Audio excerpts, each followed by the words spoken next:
Inside this suburban bungalow, the rescue mediums faced a deranged spirit and struggled to show him into the light. A split personality. It needs both of us. I see it. Yeah, I see it.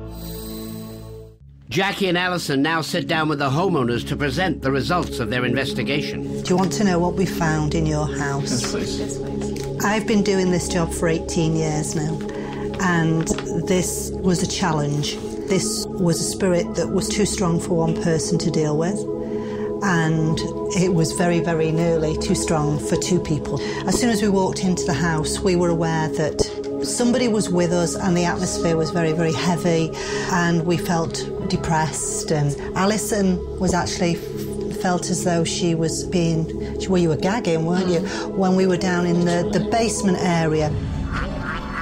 Come on, let's get you upstairs, come on. There was a definite feel between a soft voice and a hard voice. But then we realised we were actually dealing with one person who had a split or multiple personality disorder.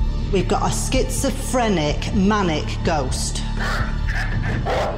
We did both get a name virtually at the same time, and I think we virtually said it at the same time. We both said William. I've got the name. William. William.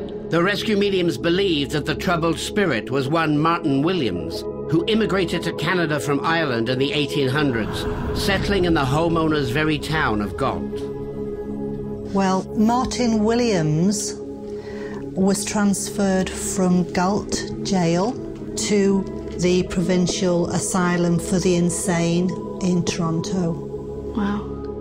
In 1875, Martin Williams spent 5 months in the Galt prison. During this era, those suffering from mental illness were routinely held in jail until more suitable accommodation could be found. In 1876, Martin Williams was transferred to the lunatic asylum in nearby Toronto. We actually have his patient record as well. No way. Wow. Yeah. Williams' patient record lists his mental condition as acute mania. We were both experiencing pains in the head. Now, you have a lot of migraines and things. Yeah. I've got pain here. These same records list the cause of his mental disorder as a blow to the head. And I felt as though I actually jumped because it felt like electric shocks. And you've felt that too, haven't you? Yeah. While Martin Williams was a patient in the lunatic asylum, primitive forms of electroshock therapy were being used. And he was married to a lady called Margaret, and actually Alison had given the name of Margaret. Margaret. Yes. Whilst he was in the asylum, his wife actually died. On April the 28th, in 1876, Martin's wife, Margaret, died of inflammation of the lungs. At the time of her death, Martin Williams remained inside the asylum. We believe that because of his confused state, because of his lunacy, if you like, he was locked into a little world. He may not even have known that his wife had died.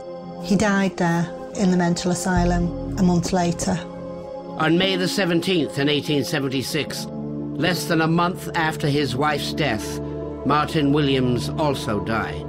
The cause of his death was recorded as exhaustion of acute mania. Eventually, we were able to help this man, because where there's a yin, there's a yang. And even though this man was insane, it doesn't mean he was a bad person, and he wanted to go through. You're going to walk towards the light.